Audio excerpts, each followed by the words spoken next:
My name is Michael Plansky, and I'm the founder and CEO of You're With Us. One kid, one story, yet so many impacted for the better. Life can change in an instant. What would you do if it did?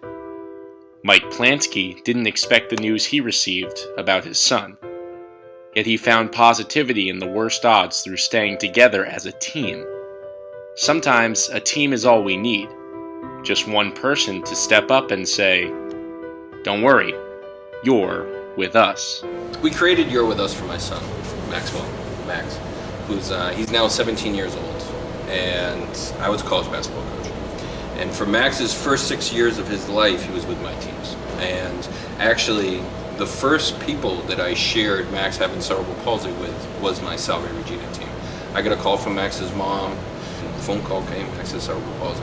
Now, Max was born early, 26 and a half weeks, 3.5 months early. He was 2 pounds, 2 ounces, but everything seemed okay. So it was a bit of a floor, and literally I put the phone down, got into a van, and drove the guys to practice. And we started practice, and as it started, I brought them in, and I said, "Guys, today's different." I said, "I just got a phone call. Max has cerebral palsy." And I was that coach that always said, like a lot of coaches, "Hey, not everyone's as lucky as you guys. Not everyone gets the opportunity. Who is this not everyone? You know, this anonymous face." And it changed that day. So I told him, I said, "Max has cerebral palsy. He will never be able to do what we're about to do for the next two hours." And I started to cry. And they started to cry. And we said, "You know what? Let's go get better right now." After the age of 12, people are most influenced by their peers. And I looked at Max's life, and Max has a twin, he's got an older brother, and I saw their lives start to evolve. They had friends, they were doing activities, Michael's into sports, Megan's into arts, they had their group. And I looked at Max, and he didn't have a group. He was going to a school where everyone had disabilities, and he was coming home. He was going in his room. And I'd be miserable too, if that was my life. How do we create opportunities for Max? He likes to be with typical peers. How can we do that for outside of school? And there was no answers coming back. So I had the opportunity to go to Northeastern, the men's basketball team, because I knew Billy and I knew the staff, and said, "Hey, do you guys want to take a shot on this?" And it took a little while for them to kind of get it. And then they said yes. And what we did see pretty quickly was, all of a sudden, Max wasn't crying himself to sleep when he was going to Northeastern. And all of a sudden, he had something to look forward to. And all of a sudden, he became part of a team, and all of a sudden, he had this sense of belonging. Since joining Northeastern, Max's achievement has improved. Since joining Northeastern, his attendance is better, because he didn't get sick this year. Well, we didn't get sick this year. Since joining Northeastern, he's more of a leader in the school, because the guys come out to the school, coaches come out to the school, he shows them around. Here's Scott, here's Q, here's Davey. Well, we talked to Max, he wants to be a sports reporter. And he talks with a communication device, makes sense, he loves sports, why not? "You guys have anyone going down the Cape?" And they said, "Actually, we got a coach that's coaching down the Cape." So Max started to interview Harwich Mariners, and I see his skills building, and all of a sudden it was like this opportunity that, wait a second, we can package this up. And what if we had people with disabilities that are looking for a group, they're looking for a sense of belonging. If we could connect them to college groups, which is around their interests, well, there's their peer group. What really made me say, okay, I got to create this program, was we were at Harvard University, which was our first road game. And Max used to have temper tantrums when things didn't go his way. 4 minutes to go, we're going to lose. Harvard's good. And I turned to Max, and his lip starts to quiver. And I was like, oh my God, he's going to have a meltdown on national TV on the bench at Harvard University. And I turned to him, and I said, "Maxie," I said, "you're on the bench now. Look at your guys. They're all supporting, each other. You got to do the same." He looks at me, looks at the guys, looks back at me, regulates himself for the first time. And that was the Godsmack moment of, yes, when you're put in situations, your behavior is going to go to the social norms. We got to do this, because this might be a secret of how we help these people get over the hump. So then from there, we created You're With Us. And, we're now a nonprofit, we're a 501c3, we're eligible for state contracts here in Massachusetts. We've partnered now with Boston Public Schools to start to build this out.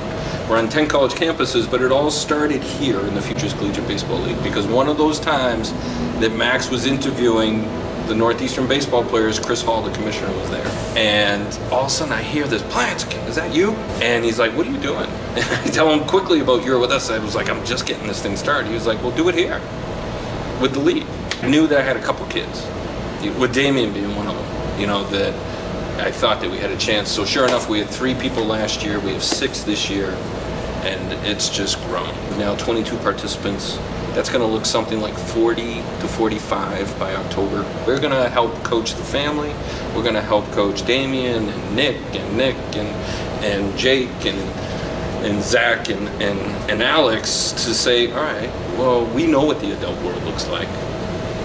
Where do you want to go? People want to help, they just don't know how. So what we start with is, hey, let them be part of the group. It's inclusion. You accept people as into your community as they are. You package all that up. Well, you're with us. The thought of, geez, if you like baseball, I don't care what you look like. I don't care if you have autism. I don't care what school you went to. I don't care what your GPA is. If you like baseball, you're with us. Yes, 4 things of our mentors, of our teams, to make time for the person. Know when they're coming, spend some time before, spend some time after. Number 2, meet them where they are. Know their go. Put yourself in their shoes. And then you're going to have a better understanding of, okay, that's what you're going through. That's how I can help. Let the person know they can succeed. They can do whatever they want to do. And then be positive with their successes and with their strengths. And we feel like if you do those 4 things, you're going to have a good relationship with anybody. But you're definitely going to bring this person in. You're going to give them a safe place. And then with opportunities, that's when the gifts can be discovered. And so we're just blessed that Futures Collegiate Baseball League, Chris Hall, and the GMs and the team said, sure, we'll do it. The value of this program for me is I get to meet tremendous young people and their families. I think of Nick Jarvis out at North Shore and who we started this program with, and where he's now come to be with Salem State, to be taking a class at Salem State, ready to take another class at Salem State, and becoming a leader. And I think of Jake out at Nashua and all that energy that he has and how much he loves baseball. And all he wanted to do was to be part of a team. And when I went and said, listen, Jake, we have this opportunity for you, he said, you're that guy that makes dreams come true. And I'll never forget that. Damien here in Worcester, I met his mom at a Life is Good workshop, retreat about becoming a playmaker. And got to know her and what she does for people with disabilities. And when we said, hey, do you know anybody out in Worcester? And she said, you know what, Damien's a little bit young, but what about Damien? And I was like, absolutely. And to see where he's come from, where he was so nervous, wouldn't even get near the dugout, to now he runs the place. And then we have our new participants this year, which has been exciting. Nick down in Brockton, who, again, loves baseball, just needed a chance, really adding value, helping with the stats and doing those things. Zach out in Wachusett, which has been fantastic because Zach wants to work at ESPN. So he's been able to work in game management. He's been doing some scoreboards, some stats, along with being with the team. And then Alex out in Pittsfield is, you can't help but put a smile on your face when you see Alex. 19 years old. When we brought him and introduced him to the team, after he shook everyone's hand and looked at him, just put his arms up and said, I love being part of a team. For us to be able to build social capital, what we need are people to support people with disabilities, and the way you do that is you invite them into your group and you say, you're with us. Whatever that interest level is, there's a group at college that will do that.